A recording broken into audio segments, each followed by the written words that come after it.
رسول الله معلمنا القرآن يوحدنا لطريق الخير يوجهنا الله تعالى أنزله ورسول الله معلمنا رسول الله معلمنا هذا القرآن هو الهادي لأوائلنا وأواخرنا يدعو للعلم وللعمل.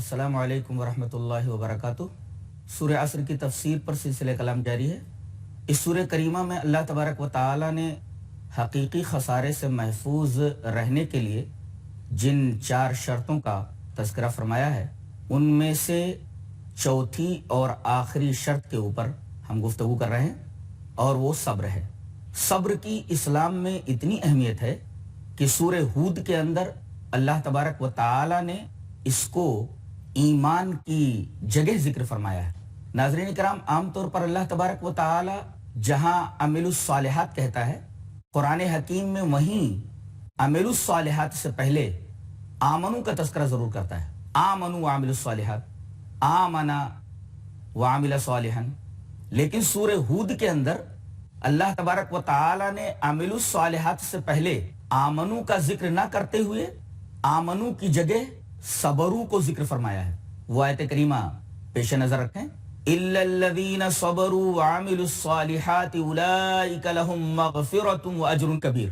مگر وہ لوگ جنہوں نے صبر کیا اور اچھے اعمال کیے ان کے لیے بخشش اور بہت بڑا اجر ہے. ناظرین کرام اس آیت کریمہ کے اوپر غور فرمائیں تو آپ کو ایک حیرت انگیز چیز نظر آئے گی. وہ یہ کہ اللہ تبارک و تعالی نے عمل الصالحات سے پہلے آمنو ذکر کرنے کے بجائے صبرو ذکر فرمایا ہے، جس سے یہ پتہ چلتا ہے کہ صبر کا درجہ بالکل ایمان کے برابر ہے. اور اس سے یہ نقطہ بھی مستفاد ہوا کہ آدمی ایمان کے اوپر قائم رہ ہی نہیں سکتا جب تک کہ وہ صبر نہ کرے. یعنی صبر یہ سکھاتا ہے کہ آدمی کس طریقے سے ایمان کے اوپر صابر رہے، ایمان پر کس طرح قائم رہے. اس کی مثال اگر آپ کو قرآن حکیم سے لینا ہو تو آپ سورۃ الاعراف کا مطالعہ کریں.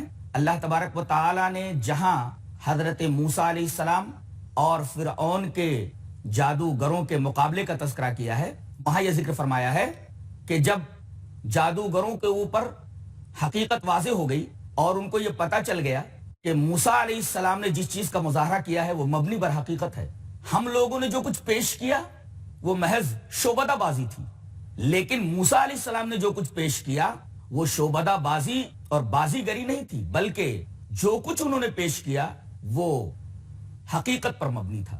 تو سارے کے سارے جادوگر سجدے میں گر گئے. اللہ تبارک تعالیٰ فرماتا ہے وَأُلْقِيَ السَّحَرَةُ سَاجِدِينَ، تمام کے تمام جادوگر سجدے میں گر گئے اور ان لوگوں نے کہا قَالُوا آمَنَّا بِرَبِّ الْعَالَمِينَ رب موسیٰ و ہارون، ہم رب العالمین پر ایمان لائے جو موسیٰ اور ہارون کا رب ہے.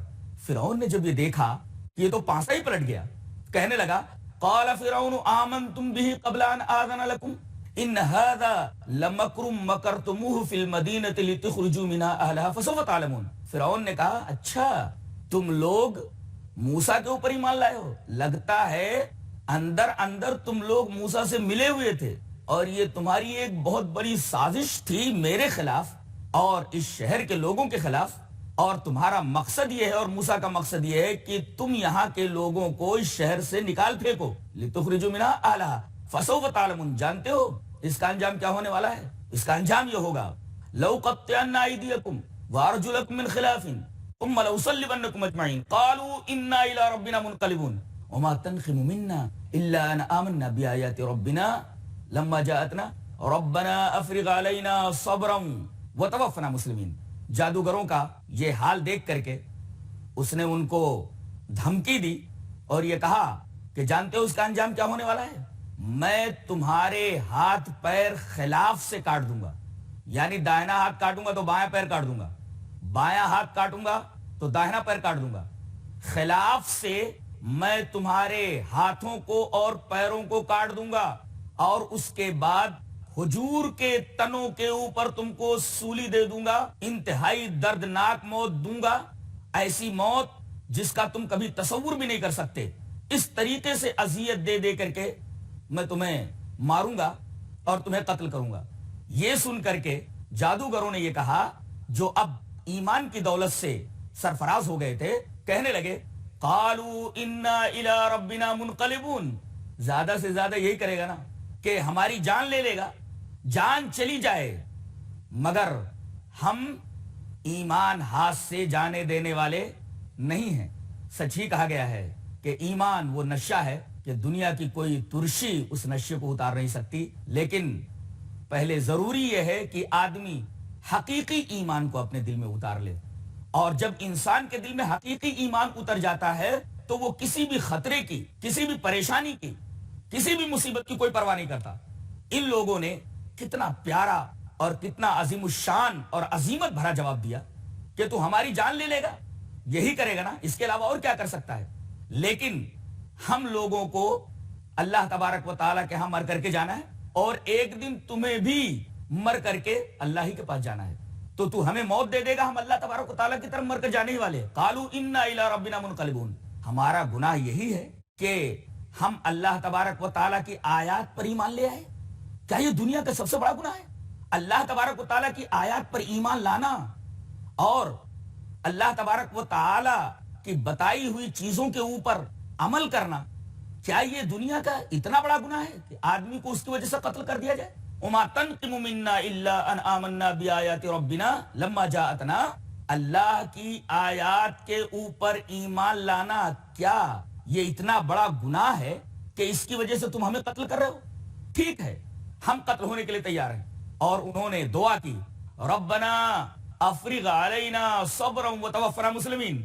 انہوں نے یہ نہیں کہا کہ اللہ ہمیں صبر دے، بلکہ جادوگروں نے جو اب ایمان کی دولت سے سرفراز ہو گئے تھے، بڑی عجیب و غریب دعا فرمائی، ربنا افرغ علینا صبرا، اے اللہ، اے ہمارے رب، صبر کو ہمارے اوپر انڈیل دے، یعنی ہم صبر کے پانی سے پوری طرح بھیگ جائیں، صبر کے پانی میں پوری طرح نہا جائیں، اور ہمیں موت دینا تو اسلام کے اوپر موت دینا۔ ناظرین کرام، یہ بات ثابت ہو گئی کہ ایمان کی بقا کے لیے اور ایمان پر ثبات قدمی کے لیے صبر ضروری ہے۔ آدمی ایمان کے اوپر قائم رہ ہی نہیں سکتا، اس کے اوپر ثابت رہ ہی نہیں سکتا جب تک کہ آدمی کے پاس صبر نہ ہو۔ اب بتائیے، صبر یہ ایسی نعمت ہے کہ اس کے بغیر ایمان بھی باقی نہیں رہ سکتا ہے، تو اندازہ لگایا جا سکتا ہے کہ اسلام میں، شریعت اسلامیہ میں صبر کا کیا مقام ہے۔ صبر کی حقیقت کو مزید جاننے کے لیے سورہ بقرہ کے اندر اللہ تبارک و تعالی نے ایک واقعے کا ذکر فرمایا ہے۔ جب عمالقہ بنی اسرائیل سے تابوت سکینہ چھین کر لے گئے، ان کی بدعمالیوں کی بنا پر ایسا ہوا۔ کچھ دنوں کے بعد انہوں نے اللہ سے توبہ کی، اپنے گناہوں سے انہوں نے رجوع کیا، تو وقت کے نبی کے پاس آ کر کے انہوں نے کہا کہ ہم چاہتے ہیں کہ جالوت جو تابوت سکینہ ہم سے چھین کر کے لے گیا ہے، دوبارہ ہم تابوت سکینہ اس سے لڑ کر کے حاصل کر لیں، تو ہمارا کوئی کمانڈر ان چیف بنا دیجیے۔ وقت کے نبی نے، غالباً وہ حزقیل یا سموئیل تھے، نام کے بارے میں روایات مختلف ہیں، تو وقت کے نبی نے طالوت کو ان کا کمانڈر مقرر کیا۔ پہلے تو ان کے کمانڈر بنانے پر ان لوگوں نے اختلاف کیا کہ وہ مالدار کہاں ہیں کہ ان کو کمانڈر بنایا جائے، یعنی جیسے عام لوگوں کا خیال ہوتا ہے کہ بھئی منصب، عہدہ اور بڑا منصب اسی آدمی کو ملے جو پیسے والا ہو۔ ان لوگوں نے بھی کہا اس کے پاس مال کہاں ہے؟ تو حضرت سموئیل علیہ السلام نے یا حضرت حزقیل علیہ السلام نے یہ فرمایا کہ اگرچہ اس کے پاس مال نہیں ہے، لیکن کمانڈر بننے کے لیے مال کا ہونا ضروری نہیں ہے، بلکہ کمانڈر ہونے کے لیے، کمانڈر بننے کے لیے دو چیزوں کا ہونا ضروری ہے، ایک بسطتن فی العلم والجسم، ایک تو وہ قوت نافذہ رکھتا ہو، اور دوسرا لڑائی کے فن سے آشنا ہو، لڑائی کا فن جانتا ہو، اور یہ دونوں باتیں طالوت کے اندر موجود ہیں۔ اسی وجہ سے ہم طالوت کو تمہارا کمانڈر بناتے ہیں۔ اس طرح وہ لوگ طالوت کی کمان میں جالوت سے لڑنے کے لیے تیار ہو گئے۔ ایک بڑی تعداد طالوت کے ساتھ باہر نکلی۔ اللہ تبارک و تعالی نے اس کا تذکرہ فرمایا ہے۔ اللہ نے ارشاد فرمایا، فَلَمَّا فَصَلَ طَالُوتُ بِالْجُنُودِ، قال ان اللہ مبتلیکم بنہر فمن شرب منہ فلیس منی ومن لم یطعمہ فانہ منی الا من اغترف غرفۃ بیدہ فشربوا منہ الا قلیلا منہم. ناظرین کرام، یہاں ہم چھوٹے سے بریک کے لیے رکتے ہیں، انشاءاللہ پھر حاضر ہوتے ہیں. ناظرین کرام، السلام علیکم ورحمۃ اللہ وبرکاتہ. صبر کی فضیلت میں ہم طالوت کا واقعہ آپ کے سامنے پیش کر رہے تھے. سورہ بقرہ کے اندر اللہ تبارک و تعالی نے ایک واقعے کا ذکر فرمایا ہے. جب عمالقہ بنی اسرائیل سے تابوت سکینہ چھین کر لے گئے، ان کی بدعمالیوں کی بنا پر ایسا ہوا.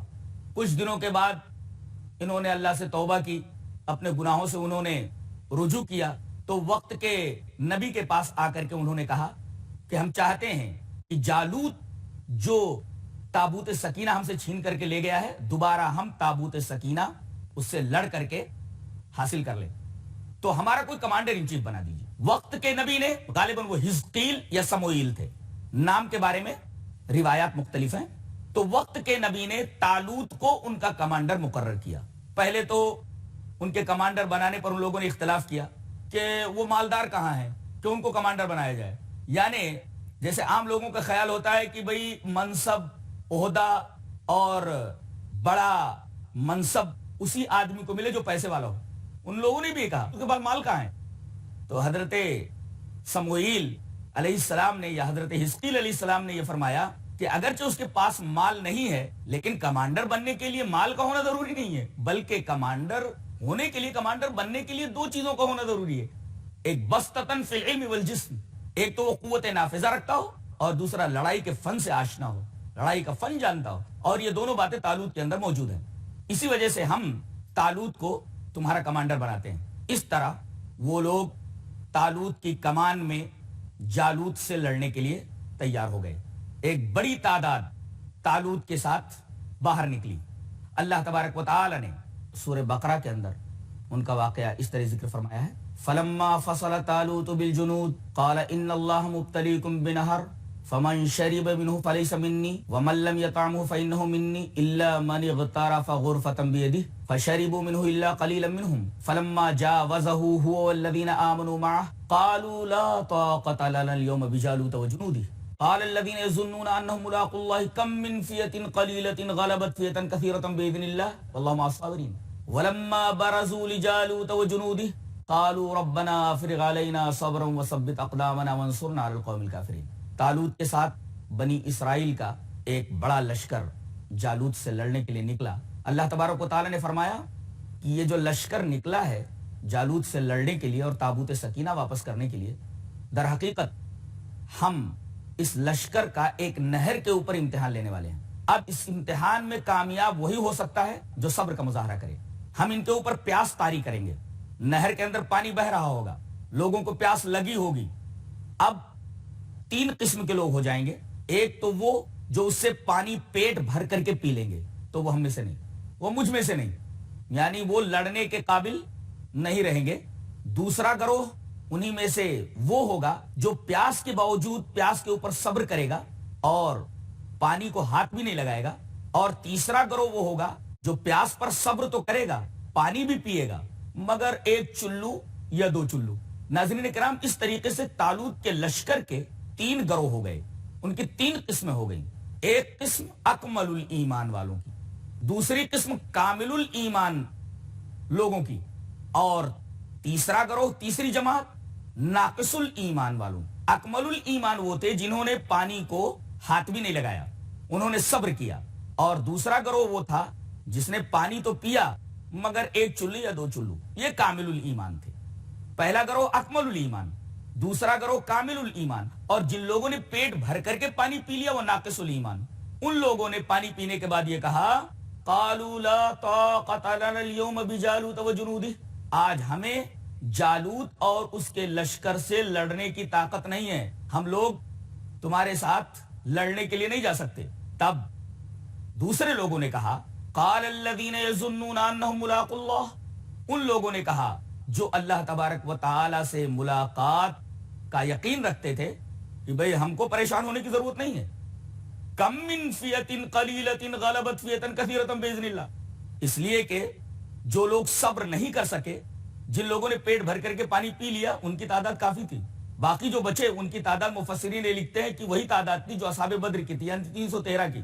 اب اس قلت تعداد کو دیکھ کر کے مسلمانوں کے اوپر گھبراہٹ طاری نہیں ہوئی، بلکہ انہوں نے یہ کہا کہ اللہ تبارک و تعالی نے بہت سی چھوٹی جماعتوں کو بڑی جماعتوں کے اوپر غلبہ دیا ہے، غیر مسلح جماعت کو مسلح جماعت کے اوپر کامیاب فرمایا ہے، غالب فرمایا ہے، تو ہمیں صبر کرنے کی ضرورت ہے۔ جیسے پانی پینے کے بارے میں ہم نے صبر کیا، تو ہم لڑنے کے بارے میں بھی صبر کریں گے، اور اللہ تبارک و تعالی ہمیں ضرور کامیابی سے ہمکنار کرے گا۔ واللہ مع الصابرین، اللہ تبارک و تعالی صبر کرنے والوں کے ساتھ ہے۔ اب آپ یہ دیکھ رہے ہیں کہ یہاں بھی صبر کا حوالہ دیا گیا کہ واللہ مع الصابرین، اللہ تبارک و تعالی صبر کرنے والوں کے ساتھ ہے۔ اور جب جالوت کے آمنے سامنے ہوئے، جالوت کا لشکر طالوت کے ساتھ جو لشکر گیا تھا، اکمل الایمان اور کامل الایمان دونوں گروہوں کا آپس میں جب سامنا ہوا، تو اللہ تبارک و تعالی نے ارشاد فرمایا وَلَمَّا بَرَزُوا لِجَالُوتَ وَجُنُودِهِ، جب یہ لوگ جالوت اور اس کے لشکر کے سامنے آئے تو کہا قالوا ربنا افرغ علینا صبرا وثبت اقدامنا وانصرنا علی القوم الکافرین، اے اللہ ہمارے اوپر صبر اونڈیل دے۔ ناظرین کرام غور فرمائیں، یہاں بھی طالوت کے لشکر کے لوگوں نے یہ نہیں کہا کہ اے اللہ ہمیں صبر عطا فرما، بلکہ انہوں نے اللہ تبارک و تعالیٰ سے یہ دعا کی کہ اے اللہ ہمارے اوپر صبر کو اونڈیل دے اور ہمارے قدموں کو جما دے، ہمیں ثابت قدم رکھ، اور انکار کرنے والوں کے اوپر ہمیں غلبہ عطا فرما، ان کے تعلق سے ان کے بارے میں ہماری مدد فرما۔ ناظرین اکرام، یہاں سب سے پہلے اللہ تبارک و تعالی نے ان کی دعا کے اندر صبر کا تذکرہ فرمایا ہے، پھر ثبات قدمی کا تذکرہ فرمایا ہے۔ پتہ یہ چلا کہ آدمی کے قدم جم ہی نہیں سکتے، آدمی ثابت قدم کسی میدان میں رہ ہی نہیں سکتا جب تک کہ اس کے پاس صبر کی دولت نہ ہو۔ اس واقعے سے، جسے قرآن حکیم میں دوسرے پارے کے اندر بیان فرمایا ہے، پتہ یہ چلا کہ ایمان پر یا زندگی کے کسی بھی معاملے میں ثابت قدمی کے لیے صبر ضروری ہے۔ اگر آدمی بے صبرہ ہو گیا تو وہ زندگی کے کسی بھی معاملے میں، زندگی کے کسی میدان میں کامیاب نہیں ہو سکتا۔ اور سورہ بقرہ ہی کے اندر اللہ تبارک و تعالی نے ایک عجیب و غریب آیت کے اندر اس طرح ارشاد فرمایا یا ایھا الذین آمنوا استعینوا بالصبر والصلاۃ ان اللہ مع الصابرین، اے ایمان والو تم لوگ مدد طلب کرو صبر سے اور نماز سے۔ اس کے بعد فرمایا ان اللہ مع الصابرین، اللہ صبر کرنے والوں کے ساتھ ہے۔ ناظرین کرام غور کرنے کا مقام ہے، نقطہ یہ ہے کہ پہلے یہ کہا گیا کہ اے ایمان والو تم لوگ صبر سے اور نماز سے مدد طلب کرو، یعنی زندگی کے ہر معاملے میں کبھی بھی کوئی پریشانی آئے، کوئی آفت آئے، کوئی تکلیف آئے، کسی تکلیف سے تم دوچار ہو تو تم کو نماز کا سہارا لینا چاہیے، اسی طریقے سے صبر کا سہارا لینا چاہیے۔ تو یوں کہنا چاہیے تھا کہ اے ایمان والو جب ہم نے یہ کہہ دیا کہ تم لوگ صبر سے اور نماز سے مدد طلب کرو، تو اللہ تبارک و تعالیٰ صبر کرنے والوں اور نماز پڑھنے والوں کے ساتھ ہے، لیکن صرف اتنا کہا آخر میں ان اللہ مع الصابرین، اللہ تبارک و تعالیٰ صبر کرنے والوں کے ساتھ ہے، یہ نہیں کہا کہ نماز پڑھنے والوں کے ساتھ ہے۔ جواب یہ ہے کہ آدمی نماز کے اوپر بھی کاربند نہیں رہ سکتا، نماز کے اوپر بھی محافظت نہیں کر سکتا اگر اس کے پاس صبر نہیں ہے تو۔ یعنی توحید کے بعد سب سے اہم عبادت نماز ہے، اور کل قیامت کے دن میدان حشر میں اللہ تبارک و تعالی توحید کے بعد سب سے پہلا جو سوال کرے گا وہ نماز ہی کے بارے میں ہوگا، اور نماز کی محافظت یہ موقوف ہے صبر کے اوپر۔ اگر آدمی صبر نہیں کر سکتا تو وہ نماز پر محافظت بھی نہیں کر سکتا۔ اسی وجہ سے اللہ تبارک و تعالی نے صرف ان اللہ مع الصابرین کہا کہ اللہ صبر کرنے والوں کے ساتھ ہے، اس لیے کہ اگر وہ صبر نہیں کرے گا تو نماز پر بھی محافظت نہیں کر سکتا۔ آگے اللہ تبارک و تعالی نے ارشاد فرمایا وَلَنَبْلُوَنَّكُمْ بِشَيْءٍ مِّنَ الْخَوْفِ وَالْجُوعِ وَنَقْصٍ مِّنَ الْأَمْوَالِ وَالْأَنفُسِ وَالثَّمَرَاتِ وَبَشِّرِ الصَّابِرِينَ۔ ہم تو لوگوں کو آزماتے رہتے ہیں بہت ساری چیزوں میں، کبھی ان کے اوپر خوف طاری کر کے، کبھی انہیں تنگ دستی میں مبتلا کر کے، بھوک میں مبتلا کر کے، کبھی مالوں کے اندر کمی کر کے، باغات ہیں تو پھلوں میں کمی کر کے۔ اس طریقے سے ہم مختلف انداز سے لوگوں کو آزماتے رہتے ہیں۔ اب اس آزمائش میں جو لوگ پورے اتر جائیں ان کو صابرین کہا جاتا ہے۔ تو اب اے ہمارے رسول آپ صبر کرنے والوں کو خوشخبری سنا دیجئے، یہ بشارت دے دیجئے، وَبَشِّرِ الصَّابِرِينَ، صبر کرنے والوں کو بشارت دے دیجئے۔ کس چیز کی بشارت؟ الَّذِينَ إِذَا أَصَابَتْهُمْ مُصِيبَةٌ قَالُوا إِنَّا لِلَّهِ وَإِنَّا إِلَيْهِ رَاجِعُونَ۔ یہ صابرین وہ ہیں کہ جب ان کے اوپر کوئی بھی مصیبت آتی ہے، الذین اذا اصابتہم مصیبہ، کوئی بھی مصیبت آتی ہے تو وہ ایک ہی جملہ بولتے ہیں، انا للہ و انا الیہ راجعون۔ ناظرین اکرام، یہ جملہ ہم ہر مصیبت کے وقت بولتے رہتے ہیں۔ مثلا کسی کے انتقال کی خبر آئی تو کہتے ہیں انا للہ و انا الیہ راجعون، پھسل کر گر گئے کہتے ہیں انا للہ و انا الیہ راجعون، بتی چلی گئی کہتے ہیں انا للہ و انا الیہ راجعون، کمرے میں چراغ جل رہا تھا چراغ بجھ گیا کہتے ہیں انا للہ و انا الیہ راجعون۔ یعنی چراغ کا بجھ جانا بھی، روشنی کا چلے جانا بھی ایک طریقے کی مصیبت ہے۔ تو کوئی بھی چھوٹی یا بڑی مصیبت آئے، چھوٹی یا بڑی پریشانی آئے، ایک ہی بات بولتے ہو، انا للہ و انا الیہ راجعون۔ بولتے تو ہیں لوگ، مصیبت کے وقت یہ جملہ اپنی زبان پر لاتے ہیں، مگر کیا ناظرین اکرام کبھی آپ نے غور کیا کہ اس جملے کا کیا مطلب ہے؟ آئیے اس جملے پر تھوڑی دیر غور کرتے ہیں۔ اس جملے کا ترجمہ یہ ہے، بے شک ہم اللہ کے ہیں اور اللہ ہی کی طرف لوٹنے والے ہیں۔ اللہ ہی کے ہیں اور اسی کی طرف لوٹنے والے ہیں۔ اس میں 3 باتوں کی رعایت کی گئی ہے، جیسے کسی کی دکان جل گئی، کسی کا مکان گر گیا، یا اسی طریقے سے کسی کا بیٹا مر گیا، بیٹی کا انتقال ہو گیا، باپ کا انتقال ہو گیا۔ یہ ساری چیزیں ہیں، مصائب کی قبیل سے ہیں، سب مصیبتیں ہیں۔ اب کسی عزیز کے مرنے کی خبر آئی اور وہ یہ کہتا ہے انا للہ و انا الیہ راجعون، ہم اللہ کے ہیں اور اللہ ہی کی طرف لوٹنے والے ہیں۔ اللہ تبارک و تعالی نے اس جملے کے اندر عقل کی بھی رعایت فرمائی، طبع کی بھی رعایت فرمائی اور جذبات کی بھی رعایت فرمائی۔ عقل، طبع اور جذبات تینوں کی رعایت فرما دی ہے۔ عقل کی رعایت اس طرح کی کہ ساری چیزیں جو موجود ہیں، جو نعمتیں انسان کو دی گئی، وہ سب اللہ کی، اللہ ہی اس کا مالک ہے، اور مالک کو اختیار ہے اپنی ملکیت میں جس طرح چاہے تصرف کرے۔ تو عقل یہ کہتی ہے کہ میرا مال ہی نہیں تھا، مال جس قتل لے گیا۔ تو اس طریقے سے عقل کی رعایت ہو گئی۔ تو اس جملے میں ایک تو عقل کی رعایت کی گئی، دوسرے طبع کی رعایت کی گئی۔ طبیعت کی رعایت کا مطلب یہ ہے کہ طبیعت یہ کہتی ہے کہ دنیا پریشانی کی جگہ ہے، دنیا قید خانہ ہے، چلو وہ آدمی چلا گیا تو اس کو قید خانے سے چھٹکارا مل گیا۔ ناظرین کرام، یہ بحث یہیں ختم ہوتی ہے۔ انشاءاللہ سلسلے بحث کو آگے بڑھاتے ہوئے ہم انشاءاللہ آپ سے اگلے ایپیسوڈ میں ملاقات کرتے ہیں۔